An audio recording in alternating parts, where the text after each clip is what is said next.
Thank you for coming back to the lunch session. A couple of reminders. If you would help us by filling out the evaluation, either before you leave or once you get back to your school site, it really does help us put together the conference each year. So the job-alike sessions were something that was suggested last year, and this year we have them. The administrator panel for the whole group was something suggested last year, and this year we did it. So please, if you have ideas on how we can make this better, fill out your evaluation and let us know where we can improve. Now it's a real pleasure to introduce for the first time a theater performing group. I come from a theater background, so I'm excited about this. Putting on a piece of their production. So I'd like you to welcome Coronado High School and their production of Peter and the Starcatcher, I believe.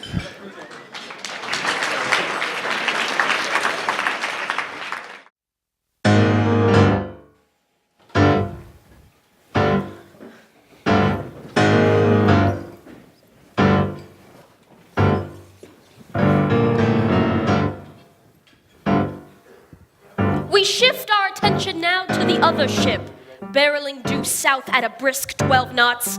That fine British frigate, the Wasp, where Molly's mother, Lady Astor, has been ushered roughly below deck. Captain Scott's cabin, your ladyship, do go in. Awfully cramped for captain's quarters.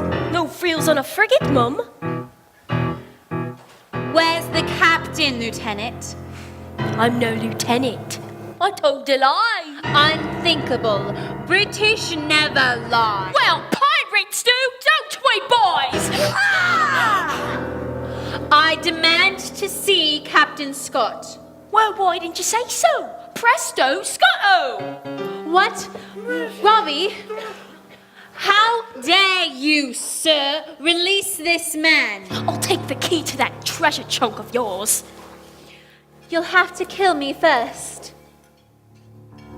We were going to kill you second. But I'm flexible.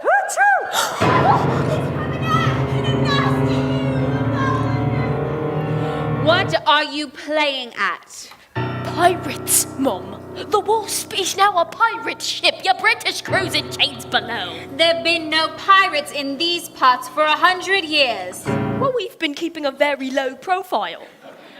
And you're the captain, I suppose. I, Mum? I, sir, you, sir. No, Mum, not Smee, Mum. Smee, sir? That's me, Mum, but no Captain I, Mum. You lie, sir. Oh, no, Mum, the devil himself's in charge of hereabouts. The devil, you say? The Prince of Darkness, our satanic supervisor, foul and nasty with the cloven hoof.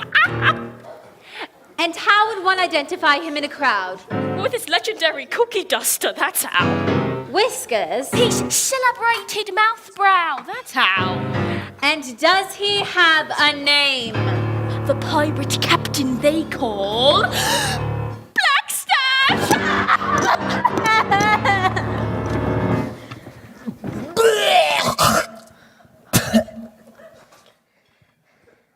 Hello! Oh, to be in England now that April's there. But whoever's not in England gets to see my facial hair. Now, you're likely wondering, can the fellow before you be entirely evil? Can passion uncrease this furrowed brow?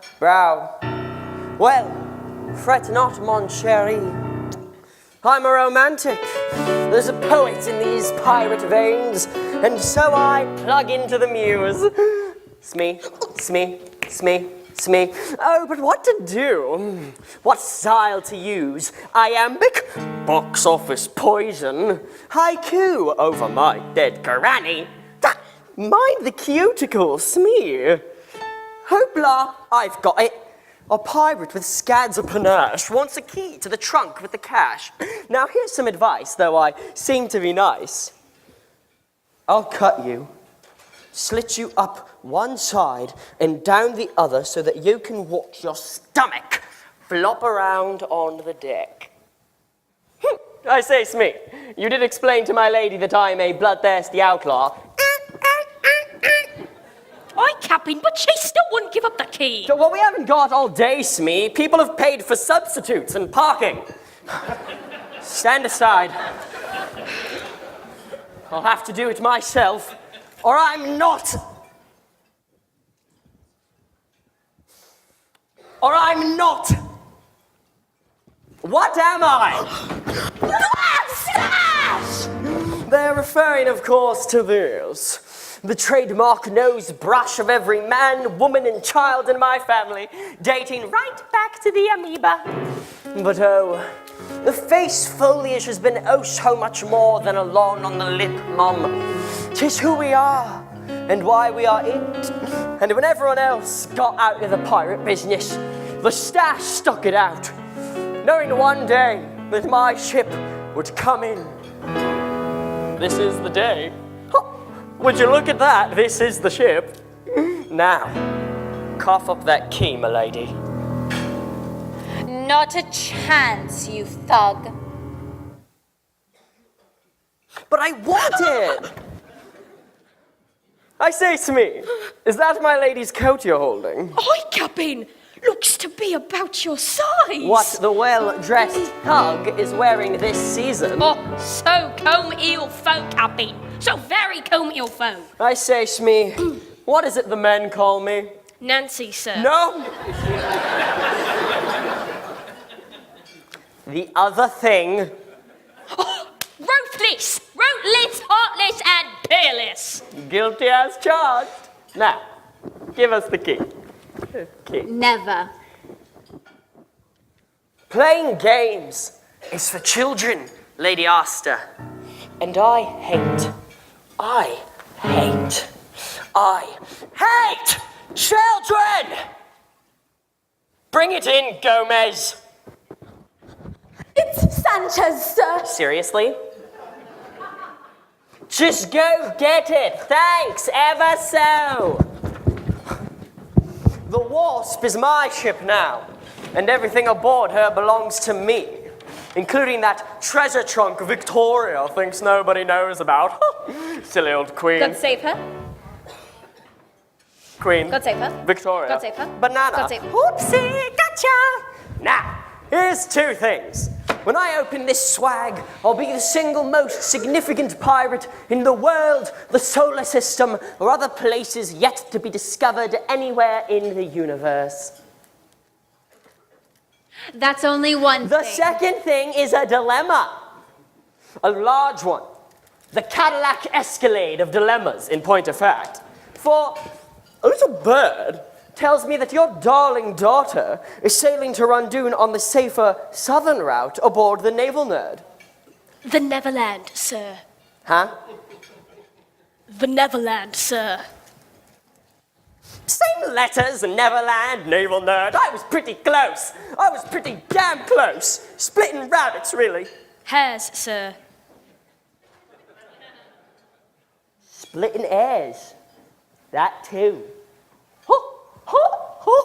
Just a sec. I know you love your Molly above all wobies. What say you to a quick detour? We pluck her off the deck of the Neverland, and you can watch her die. Unless you're feeling, oh, just a weensy bit more amenable. Love your locket, but what's in your pocket? Oh, allow me. Done and dusted, kippers and custard. Here's the key, boys. From this day forth, it's nothing but pleasure cruises and the odd America's Cup for me, boys. Now, open and prepend.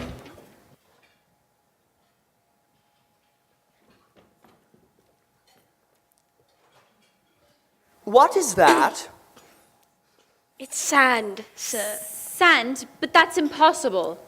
When you say sand, do you mean the utterly worthless granular material that one associates with the water's edge?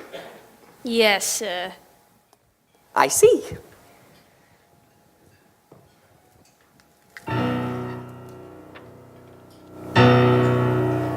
But Perchance you think a treasure trunk sans treasure has put my practical BVDs in a twist. Oh, but how wrong you are. Yes, I had been hoping to be hip deep in diamonds by now, but that is a poor substitute for what I really crave. A bona fide hero to make me feel whole. For without a hero, what am I? Half a villain. A pirate in part, ruthless but toothless. And then I saw heroic old you and I thought, oh, maybe, could it be? Is she the one I've been waiting for? Would she, for example, give up something precious for the daughter that she loves? But alas, she gives up sand. Now, let's see. Hero with treasure, very good. Hero with no treasure, durable, unflexible. No hero and a trunk full of sand, not so much. Now, where's my treasure? What if they swapped the trunk, sir? Swapped, you say? Stupid idea, Smee. Stupid. Swapped, yes, switched. Right here on the dock. Deck. In which case... The trunk with the treasure is aboard the Neverland. Destiny check! What do we know about the Neverland? She's a slow ship, Captain. Sadly slow. And what of our ship, the Wasp? We're fast. Super fast. Which means we're leagues ahead of her by now. Einstein. Change of course. Hard about. You're behind this swabbery Asta, or I'm the Queen of England. God save her. Shut up. I said hard about, Gomez. It's Sanchez, sir. Hit the pedal, Gretel. That's Sanchez, sir. Burn rubble, bubble. Ay de mi, que demonio, devil protesta. Oh my God, come here. You pay peanuts, you get monkeys. Now, Joseph. The chase is on. The die is cast. The game's afoot.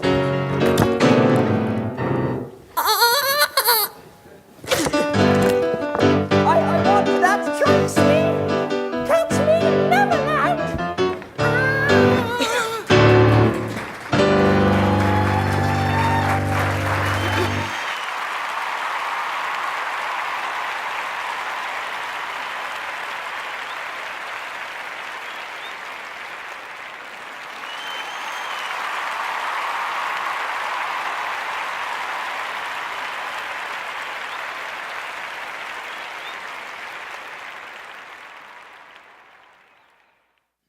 Can we hear it one more time for the Coronado School of the Arts?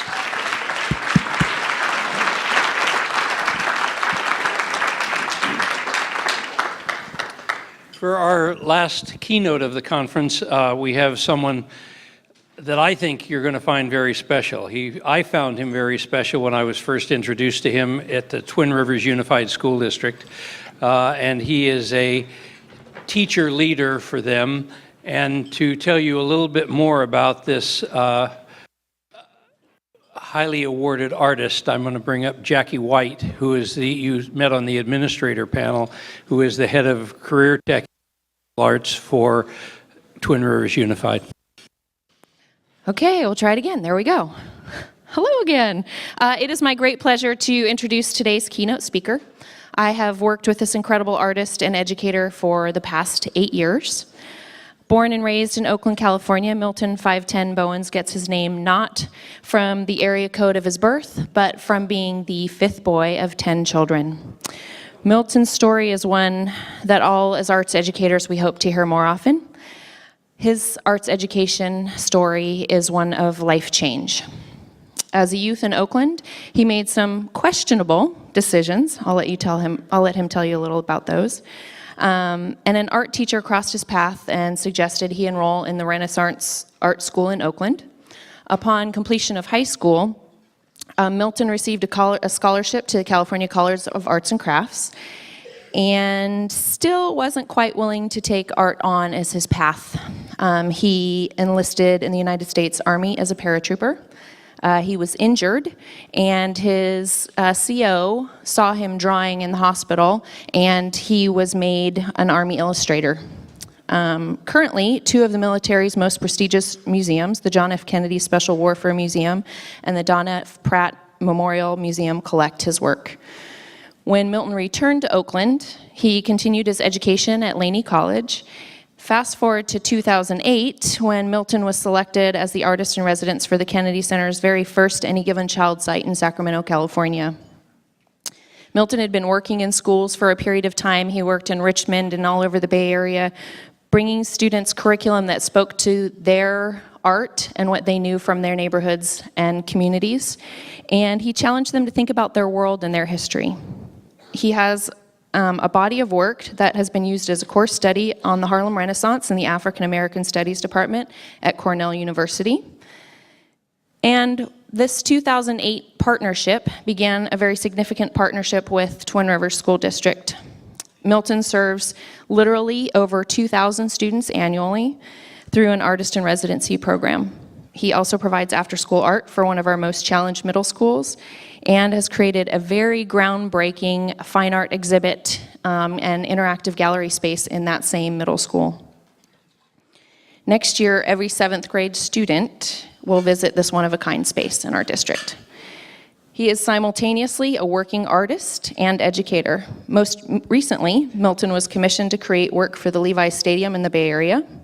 Just this month, Harvard University's Transition magazine published his work. Issue 122 features a piece of his that speaks to the African American diaspora.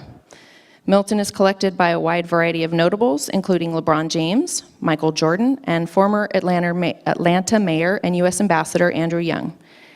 He belongs to the private collections of Pandora Music and Atlantic Records. He has a long list of awards and achievements, including CSU Sacramento's Peace Education Award, Artistic License Award from the California Lawyers for the Arts, and California Legislative Black Caucus Resolution recipient. I'm going to stop reading now. Milton is truly a great human being, an amazing artist and arts educator. I think everything that we have every day that our paths cross, because his story inspires so many of our students every day. I am very pleased and honored to welcome Mr. Bowens to the stage. How you guys doing?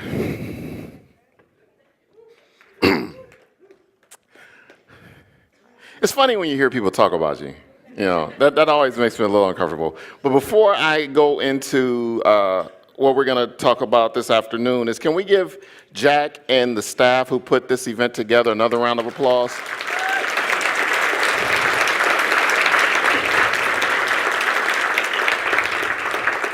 And can we get another round of applause for our young thespians? I thought that was pretty amazing.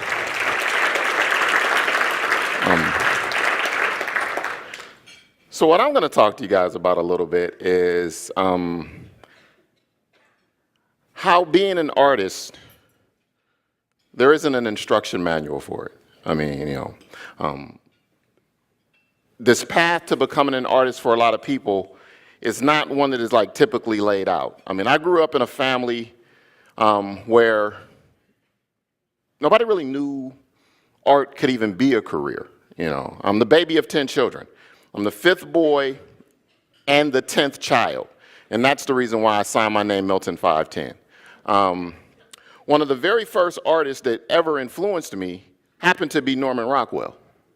It was just strange. I was at my grandmother's house, and there was this magazine, and I'm super young, and I see these pictures that looked interesting. They looked similar to comic books to me, but they were of, like the typical stuff that I would be watching on television, like Leave It to Beaver, Fathers Knows Best.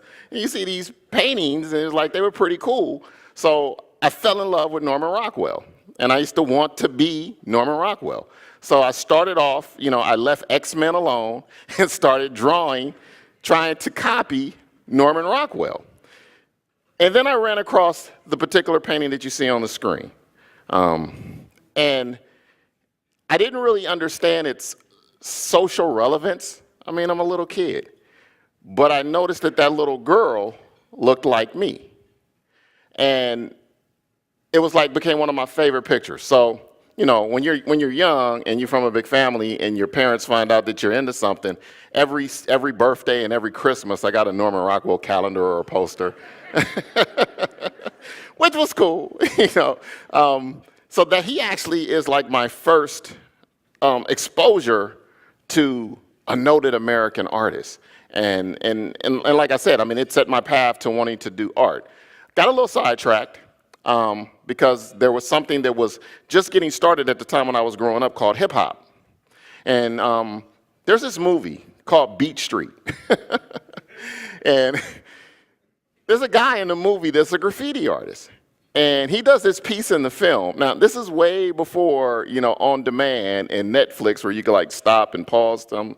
Like when you're at a movie theater and you see something on the screen, you got to like try to read it real quick because it's like, or you got to go back and pay another $5 to see it all over again.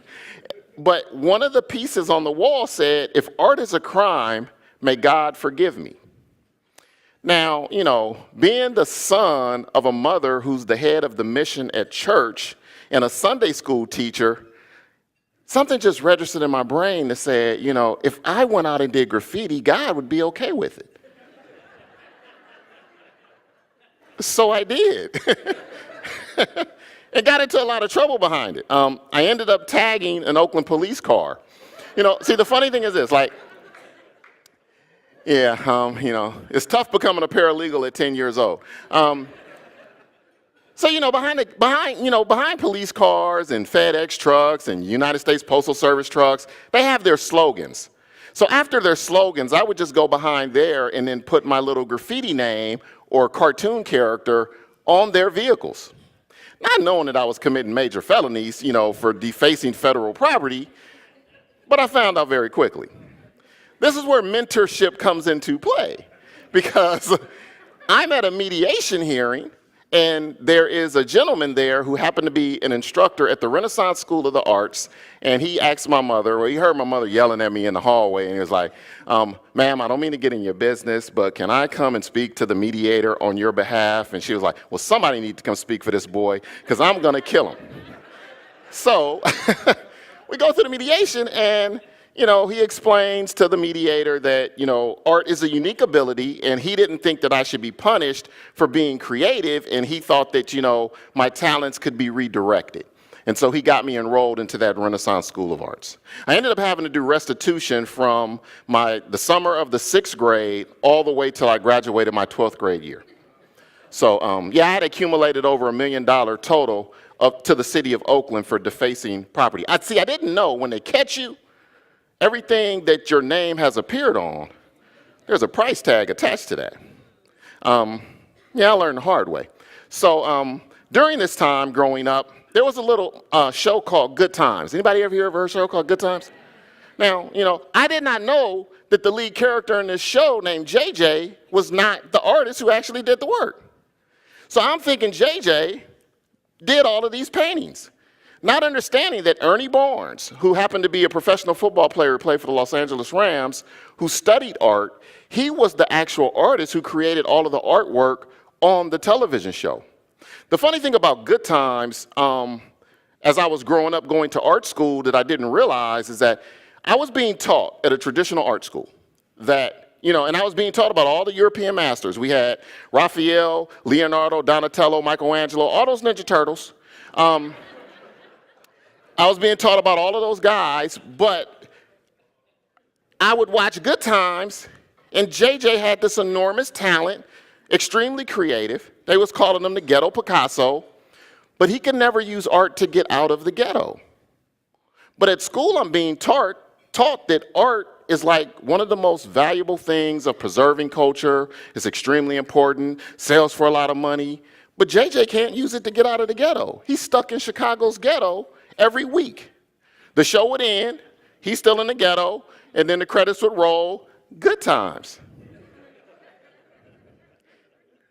That confused me a great deal.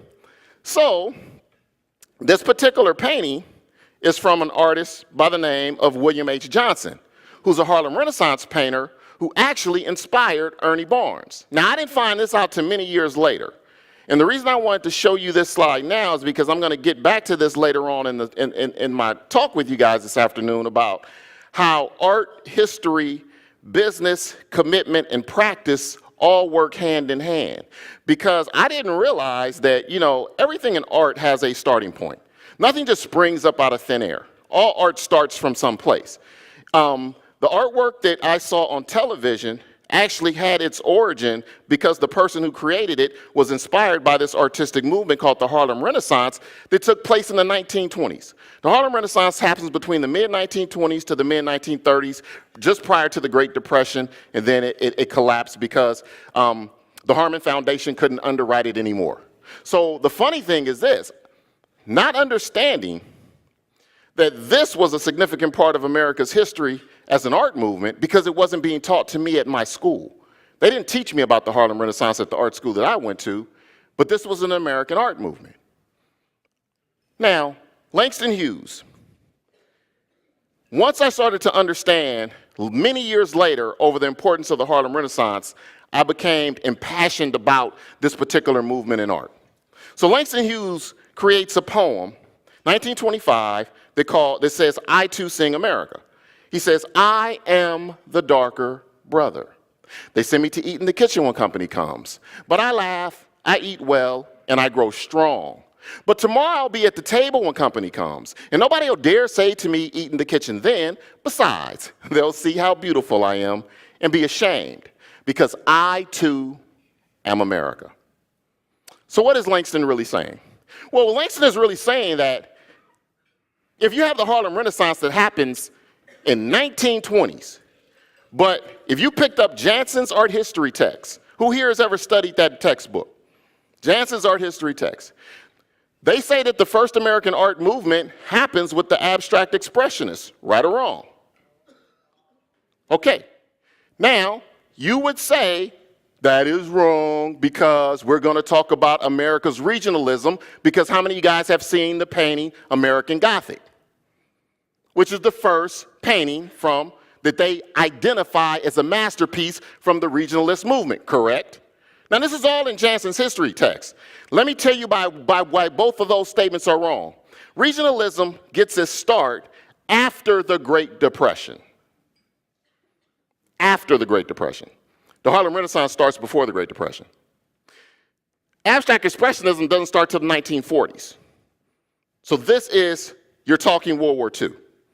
So if you I don't have to be a math major to figure this one out. 1920 is ahead of the 1930s. So regionalism is not starting till the Harlem Renaissance is ending, because regionalism is undergirded by the WPA, which is a federal grant giving it money so they can create arts programs to help rebuild the infrastructure and turn around the country with the use of arts. Now this is the art history textbook that you're being taught from, but it's not factually accurate. See, Andy Warhol, who comes along after the abstract expressionists, changed the game forever. Campbell soup. People look at this Campbell soup and they be like, oh, that's a joke. But it's really not. This is one of the most profound pieces of art an American artist has ever produced. I will explain. One of the few companies that turned a profit during the Great Depression was Campbell Soup. The term soup kitchens is derived from Campbell Soup. Andy Warhol was a child stricken with a childhood illness and had to be nursed back to health on Campbell Soup. But see, this is the thing. When he does it, everybody wants to say that it's a joke. But see, we have this rare ability as artists to tap into something called sentiment. See, Andy Warhol doing Campbell Soup doesn't make it important. What makes it important is that you have a Wall Street banker on the train coming into town on a Sunday afternoon, and he says, let me go by and see what's going on in the city. And he goes through New York, and he doesn't see anything that strikes him. He goes home. Monday morning, he jumps back on that same train, and now he's going to work. And he picks up a New York Times. Now, whether you like the New York Times or the Los Angeles Times is irrelevant. They are very important news sources that give you information and provide you information. So he's looking in the entertainment section, and he sees this article from Los Angeles, and he sees this Campbell Soup can. And they're making fun about it. There's a quote in the newspaper that says, Warhol's Campbell Soup but you can go down the street to the grocery store and get them for a lot cheaper. But see, that Wall Street banker's parents, they also struggled during the Great Depression. They struggled so much that that became their staple for dinner. But they saved money so they could send that child to college so he could get an education and many years later become a Wall Street banker. Now he has the money to afford this nostalgic piece of Americana. When he calls the gallery and says, "How much is it?" the owner of the Ferris Gallery says, "They're not available." Because he made the owner see just how valuable this was to America. See, it's not about Campbell's soup. It's about what it represents for America. And so many years later, June 2006, in the post-war auction of Christie's, the former owner of the Ferris Gallery, who ended up purchasing every one of the Campbell soup paintings from Andy Warhol, resells them to the Metropolitan Museum of Art for $116 million plus the premium. You would have had to invest in McDonald's when it was a lowercase m to get that return on your money. That's why it's important. But here's the deal. When I paint a box of grits, don't nobody call me no genius. But this is just as important to African Americans as it is, Campbell's soup is to the rest of America. But here's how the art business works. You have to be able to tap into a mainstream understanding of what people think is important for it to become valuable. See, we all can make art, but that doesn't mean it will carry any value. Something is only as valuable as what somebody else thinks is valuable. And that's where my journey actually begins, because there was this little show called The Cosby Show. Anybody ever heard of it? Now, I was leaving school, getting ready to go to the California College of Arts and Crafts. This show comes out. I had never seen a black family depicted like I saw on television. That wasn't my family. That was not the way that I lived in my home. This house is decorated with nothing but beautiful art. You have all of these mainstream conversations. And at this same time, I'm thinking about getting away from art. I used to field trip to the Oakland Museum at least every other month with my school. We would go to the Palace of Legion of Honor, the DeYoung, the SF MoMA. But none of the artwork that I saw in the Bay Area reflected the Oakland that I grew up in. The Oakland Museum was designated at that time as a California museum. And I actually, being a smart aleck little kid who used to do graffiti, asked the curator on a field trip, if this is a California museum, how come none of the California that I live in I can find in your museum? And they called my parents. But ironically, my mother didn't answer the phone. My oldest sister, Loretta, did. And she said, well, did the lady answer his question? We're still waiting on that answer, as a matter of fact. So this Cosby Show comes out, and I'm trying to get away from art. So I actually joined the military to get away from art. When you're sitting around the table and your brothers are at home and they've been to Korea, Okinawa, Spain, Turkey, and they're Marines, Navy, Air Force, Army. I have a brother that served in every branch of the armed forces. My brother actually recruited me into the Army. Yeah, I'm still kind of mad at him about that. They say, Milton, what are you doing over the summer? And I say, practicing portraits and life drawing. That doesn't go over well from a military household. So from family peer pressure, I drop out of college after my freshman year and I join the military. My brother is my recruiter and he enlists me as 11 Bravo. Do I have any veterans in here? Anybody that served time in the military? 11 Bravo is infantry.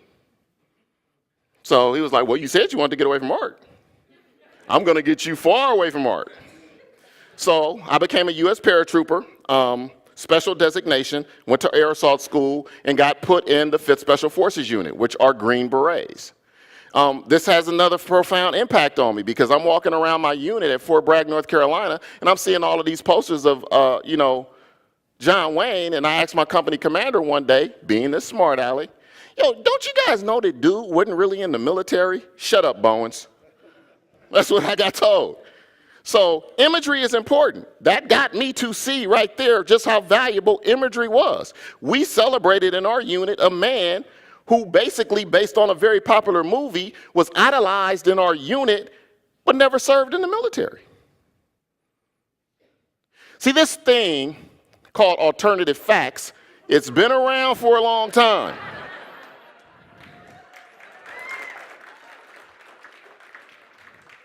It's not a new concept. So I get out the military and I start painting like the work I see on the Cosby Show. Very decorative, beautiful pictures. Because I want to be a commercial artist. Remember, I loved Norman Rockwell. I have some abilities. So I get out the military and I say, well, I'm going to do what I see is popular on television. Cosby Show had a tremendous run. It propelled a bunch of African-American artists into, fame and fortune because of the print industry, and they started selling reproductions of their work. So I said, well, hey, let me jump into the, arena and do my pictures and sell them too. This was the first time I ever generated gallery representation. I was represented by the Sandy Webster Gallery. But those images and that work didn't satisfy me as a person. So I dropped it cold turkey and started drawing the history that I thought was being omitted and that I wouldn't see covered on television. So this particular piece is called Just Another Day in the Field. Now, it was done in '91, and it talks about the connection of police brutality to slavery. So once again, you have a hot button issue that people would think that it's something that is just happening, but this has been going on for quite a while. See, I started to understand something, that I could not just do art for decoration. I made a personal commitment that I was going to do art for education, not just decoration. So I switched cold turkey. Now, the Sandy Webster Gallery subsequently dropped me. She was like, well, when you start doing jazz pieces again, call me back. Okay, I still haven't made that call. But, it worked out pretty well. I'm doing okay. So I felt that I had a unique ability that was untapped. Now, I didn't get to this discovery on my own. When I got out of the military and started doing commercial art, I enrolled in Laney College just to use my GI Bill. And I met a mentor by the name of David Bradford. And David Bradford explained to me how art, with its genuine intention, is really just about problem solving. Art can be used to solve any problem, if you think about it. Let's slow this down.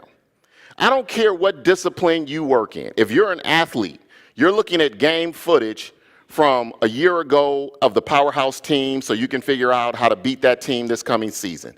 If you're a doctor, you're looking at old documents to see how they turn mold into penicillin. If you're a musician, you're looking at sheet music that was written by dudes who look like they were on the oatmeal box. It doesn't matter what you do. If you're an attorney, you're blowing off dusty books and law libraries trying to find how precedences were set so you can argue your case in court. Everybody deals in history until it comes to cultural history, because we have this thing that when you come to cultural history, somebody can tell you that your culture is not important, that there's no reason for you to know about it. There's no reason for you to investigate it. But most importantly, there's no reason for you to honor it, celebrate it, and document it through art. Well, by definition, artifact, let's break that down. Art to fact. If I can look at every other culture in the world through their arts and feel good about it, why shouldn't I be able to do that with my culture? That's when my direction to art changed. So, when you start to look at how art works in relationship to preserving culture or correcting untruths, these alternative facts, you don't become popular in the art world. Because most galleries and museums, they don't seek artists out. They're looking for artists who have generated a sense of acclaim on their own, because they're just looking to sell to a client base or purchase work that is going to, quote unquote, preserve a moment in time. You don't need two Picassos in a museum. So once they have one Picasso, they don't want another one. They want somebody else who has addressed this issue differently with a unique voice. But if you're a purist and you're only looking at paint on surface, I don't fit your mold. Well, see, I wasn't raised to continue to, quote unquote, wait on things to happen for me. I've always been a go-getter. I've always been that revolutionary spirit. I still have a little bit of that little graffiti boy in me. And I decided that I was not going to wait on art history to decide the work I was doing was important. I made a decision on my own and said, I'm going to make my work important, and art history will have to catch up with me.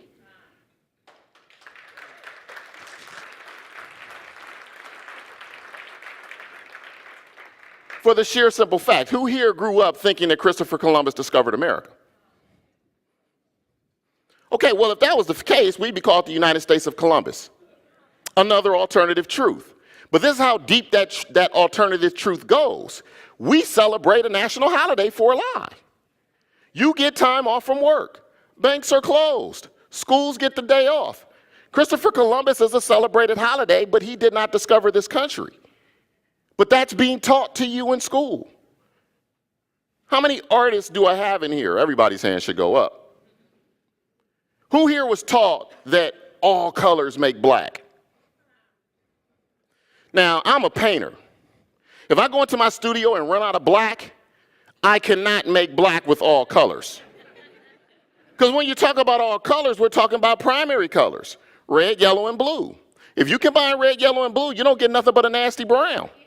You don't get black, because we are teaching artists from the understanding of science. So the science of art is totally different than actual science. So when they tell you that all colors make black and the absence of all colors make white, that don't work in my studio.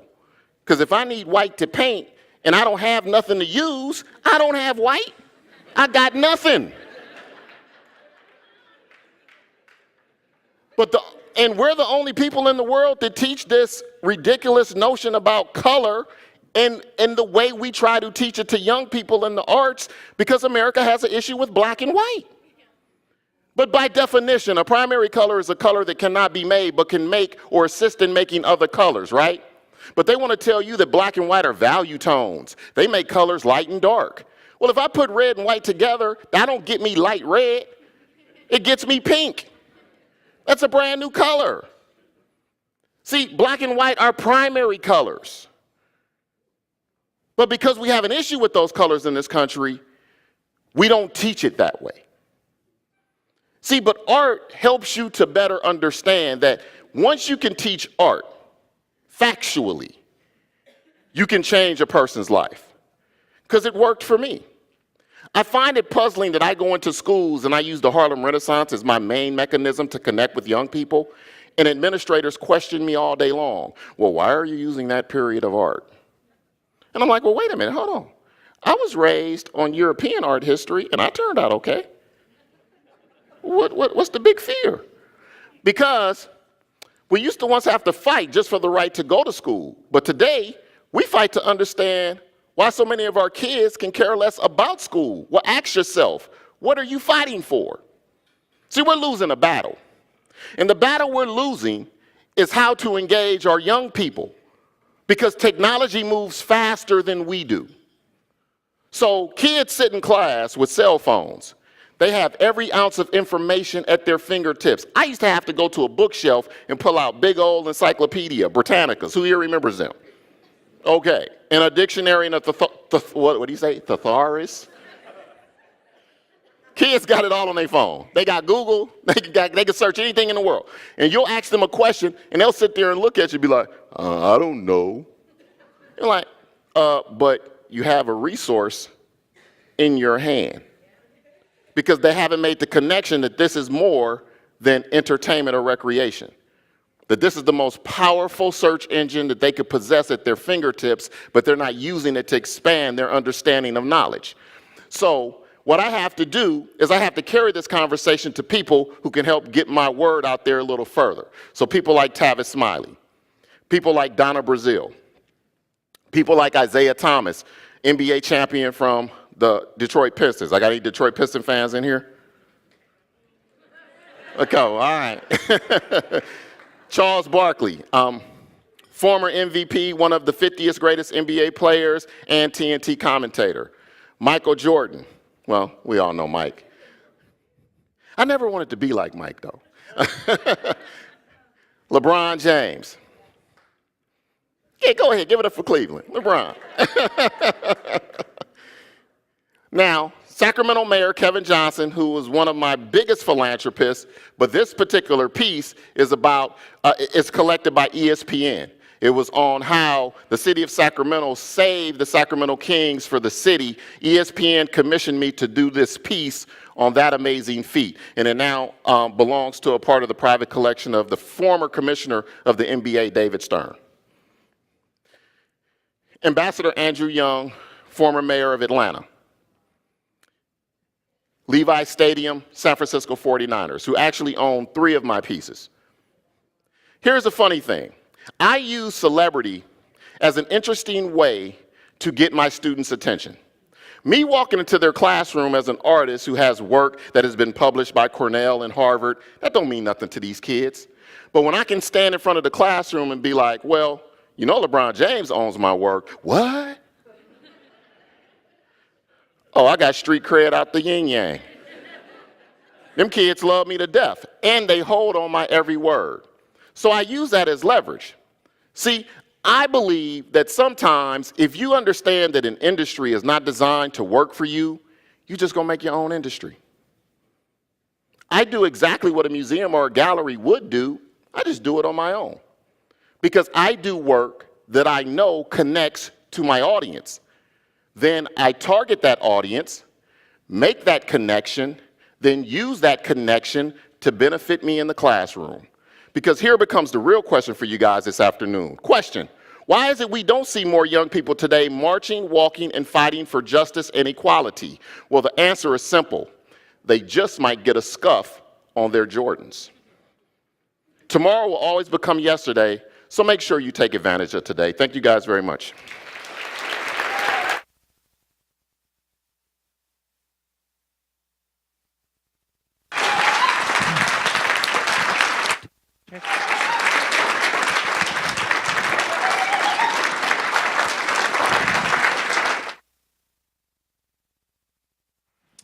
Milton Bowens, some food for thought. Thank you. Again, Milton Bowens.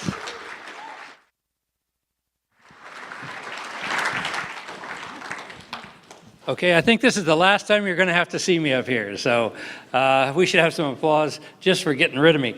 I want to take a minute to thank all of our keynote presenters who've done an amazing job in opening our eyes and opening our vision to what we do and what our kids can become. I want to go over quickly the workshops in the last session. But before I do, I want to remind all of you that, and I know a lot of you have to leave after this session, but if you want to win a Wacom tablet, you need to come back. If you want to win a year's subscription to Dreamweaver, I think it is, you've got to come back. Creative Cloud, you've got to come back. If you want to win some Avid software, you have to come back after the last session. And you'll get a ticket and we'll raffle those off.